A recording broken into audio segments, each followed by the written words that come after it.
Welcome back to Under Oath. I'm Attorney Jeff Kaufman. Sitting next to me is my partner, Craig Lynd. Okay. All right. Here. On to our topic. Do we have a topic or we got one, and I don't like it. I don't like it because it puts us in a difficult position because we used to do criminal defense a long time ago. We started our careers off, and every attorney should start his career off. We met each other at the public defender's office. Every attorney should start off their career doing either the prosecutor's office or the public defender's office. Could not agree more. Because they can get great experience. You know what it's like to try loser cases. They're painful. So that the time when you finally have a good case, you fight with everything you have. Do you remember when we first left the public defender's office and we had clients and we looked at each other? This is amazing. We had actual defenses. Yeah. How many trials did we do where our guy's on video doing the thing that we're trying to get him off from doing? This is the perfect example. The mother comes to me. We were representing kids at the time, juveniles. The mother says to me, "My son didn't do it. Check the video." Well, we have the video. Well, the video, they screw with that all the time. Talk to his friend. Well, his friend wrote this statement up and says he did it. Well, my son said, well, your son actually wrote a statement saying he did it. Well, they coerced him to do it.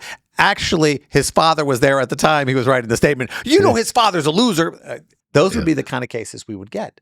Sometimes we won them and sometimes we lost them. Now we're dealing with something else. Right now in our country, the big argument is that a lot of repeat offenders are committing heinous crimes. I mean, really heinous murders, essays, things like that. And the issue is, should we be tougher on crime earlier on? And you and I know there's a problem with that. Earlier on, they take these pleas. The worst part about our legal system, and here it is, it's not racism. What it is poverty. When you want to get out of jail and you can't afford bail. And the judge says well, you can plead now and I'll just let you go. So you eat that big felony. And knowing that the next time you get arrested, that's on your record and those points will automatically crush you. There's sentencing enhancers. The more of those you have, the more whatever crime you eventually go to trial over or that is actually serious that they want to put you away for it. All of those other things that didn't seem like a big deal at the time, they all add up to an extra 4, 5, 8, 9 years. Now, jail sucks, okay? If you're out there going, jail, they earned it. Okay, everyone's screwed up. I can promise you 50% of this country has driven under the influence. And 95% of you didn't get caught. Every time I'm in the car and I want to get mad and honk at somebody, I go, I've done that. We live in a world where we're better than now. Everything, I was, these people, it's always these people. I can guarantee one felony you committed in your lifetime that you got away with. One? Okay. Hundreds. Well, let's all statute of limitations is running all of them. Let's relax, Jesse James. I'm talking about, average people. What I'm saying is this, is that in the beginning, everyone eats these crimes and they're painful. I see people go, what did you plead to? Well, I pled to like 5 felonies, but the judge, he let me out that day. Of course he let you out that day. And the prosecutor who was working that case had no problem with letting him out because he knew the next time you got pulled over, you were screwed. Now, the flip side of that, we know what the flip side is. There are certain states that have no bail. You commit a crime and they release you almost immediately, no matter how heinous your crime is. And I'm not talking about murder, but I'm talking about hitting somebody with a baseball bat. So it's a problem that they have no bail because they get out right away. And it's a problem that they have the option to plead because then they get out right away. Yeah. And they're not really learning any lesson. They're just getting out of jail. Oh, I just have to say this thing and I'm out of jail tomorrow? Great, I'll say it. What do you want me to say? So is there an answer? Are you going to rely on social norms to determine what punishment should be? Yeah. You have to. Miami. We know in Miami, they let these people go in cases that we had in Orlando that were like, they go, oh, Lord, I'm so offended. In Miami, take a class. 300 miles determined whether the punishment was better or worse. Same state. Yeah. And it feels hokey.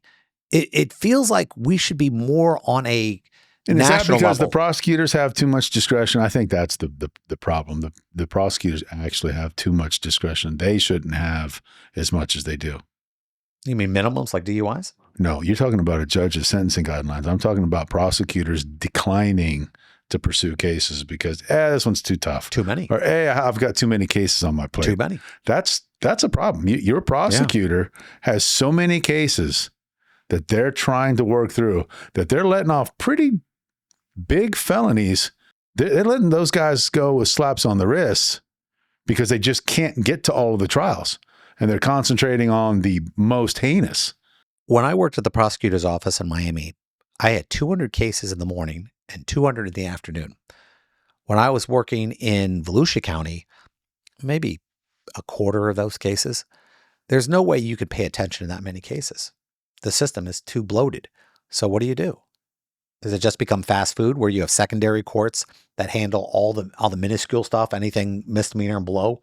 And just, I know we already have the county courts, but I mean like super little Super courts. county. Yeah, you have like DUI courts. That's all they do is DUIs. I mean, sometimes they do that with traffic, but we need a better system to be able to deal with this. And it's painful when you see somebody who's been committed 50 crimes commit something really heinous. And they're going, how did he get out? I don't know if there's an answer for it. They got out because the prosecutor that could have prosecuted them last year or the year before, and if they had done a good job prosecuting, they'd have been in prison for about 10, 15 years. That guy couldn't get to him. There was somebody else way worse on that docket, on that trial calendar, that the prosecutor had to spend his time prosecuting. No prosecutor can prosecute to the fullest extent all of the cases that they have. It can't be done. Here's the answer, and it's really clear. And I think it's very simple. You're being lied to. Don't let the one case go, oh, that person was awful for letting him out. They didn't have a choice. They didn't have the money to be able to put him in prison or jail, wherever he should have been. They didn't have the money to get enough prosecutors to work the case. They didn't have enough money to build bigger courts to deal with it. They didn't have enough money to have the police officers enforce the law. Yeah, they don't have enough money to put cameras on the streets. We don't have the money to take care of the problem, but immediately we want to point fingers when something goes wrong. And the fact is, it's all money. Money will solve this issue. If we had it, we'd have a lot more peace on the streets. Well, what do other countries do? Kill them? Yeah. Venezuela, you want to have Venezuela justice? Other countries, there's many Asian countries where the smallest crime will result in severe punishment. There's some Asian countries, they don't lock the stores at night. They have cameras, but they don't even lock the door. And you know what they also don't have? Freedom. Yeah, this is great, these Asian countries. There's no crime, but if you say something, they can shoot you. No. England is worse It's a little bit more nuanced than that, Jeff. It's not a little more nuanced. They take you away. The secret police show up to your house and pull you. You're talking about criminal and enforcement of laws versus whether you can say something and be free and run a business and associate with who you want to. There's an ocean of details between those two things. There's a cost to freedom. We know that. Our country, we are I don't care what you say. Here's the deal. We are the best country in the world, hands down.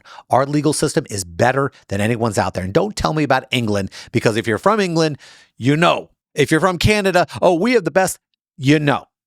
The reality is this, is that we get the cost of freedom means that we're willing to allow somebody more leeway than we should. And that's just what it is. We've done everything. There isn't an area law we haven't practiced outside of maritime. I don't think we did a little. We don't want to do it. You don't want to mess around with boats. We did enough to know that we didn't want to do it. We don't do tax either. Yeah. But I mean, we've handled every area law, and we're so fortunate. This country, we're so grateful to what we have. And this isn't, oh, go Trump, go Biden. No, we know the system we have, and it's fantastic. People actually get to fight, even when they're wrong. They have an opportunity to defend themselves, and that doesn't exist in most countries.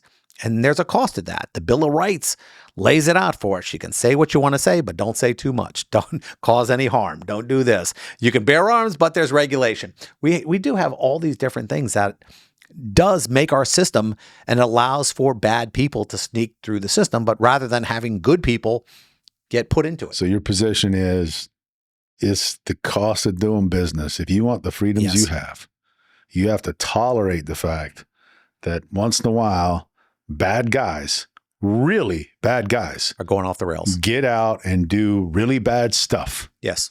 And if you don't like it, I think most, if you don't like it, thing, I think most Americans agree with that. Yeah, I'm willing to tolerate that. Until, for example, willing to tolerate it. You got a guy who kills 6 people. Right. And everyone's going, well, 6 people, that's ridiculous. 6 people are killed in automobile accidents in your average major metropolitan. in a single day. But we're not going, oh, well, no more cars. There's a utility analysis in there too. I don't have to let that guy walk around the street. I do have to let people drive to work. But I also can't afford to pay the $60,000 to put him in prison every year. Who's going to pay that bill? That's the whole point of it. Maybe should we just kill prisoners? Is that what you? No. Are you advocating killing prisoners? No. It'd be a lot cheaper. No, it sounds like what you're talking is, what was that movie called? Escape from New York. We get where we move them all the convicts in like New York. Australia used to be. That's a penal colony. Yeah, that's actually a good idea. We'll just wall off New York. We'll shove all of the criminal. I mean, they already have. What so about many Broadway? There. I like right. those shows. I mean, I just saw Ray Romano. He was excellent. We'll take the people who have Broadway. Say, hey, listen, we're going to put this giant wall around the city. But we're excluding Broadway. You got 3 months to get out. You need to move Broadway to, I don't know, Tennessee. The good old days. And this was the good old days. If you screwed up and they thought you had a chance. Oh, I remember a judge telling us a story. You got to go to the military. They go, well, sign up for the Army. There is a recruiter in the back of the courtroom. All right, I'm either going to dismiss your charge because you are now a member of the United States Army, or I'm going to sentence you. What would you like to do? The Army option looks pretty good right now, Judge. I like the idea of when you're younger, 17, 18 years old, and you're entering the system, and the judge gives you the military option. I think the military does solve a bunch of issues because they force you to be under a different rule. Used to be able to solve a bunch of issues. Now they can't. Now you have too many rights when you go in. What rights? Not when you were in. I don't know. I think that's you changing. went in today. You have all kinds of rights. I think a lot of that's changing. I think the new regime has come in and said, no, the military, let's not screw with the military. And anybody who knows anything about the military, anybody, now you might be mad what I'm saying right now. Military, you cannot screw with the military. You know why?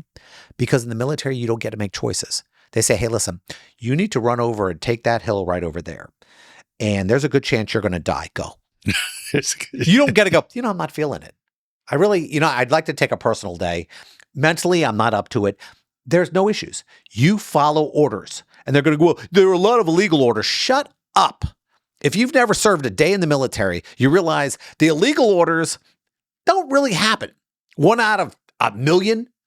Most of the time, it's like, hey, clean this. I don't feel like it. There's nothing illegal about telling you to clean a tank. So when it comes to the military, stay the hell off and away from the Army or the Navy, the Marines, the Air Force, the Space Force, whatever we've got now. Because you know why? These are people who have to do their job and they're not allowed sick days because bullets do not discriminate.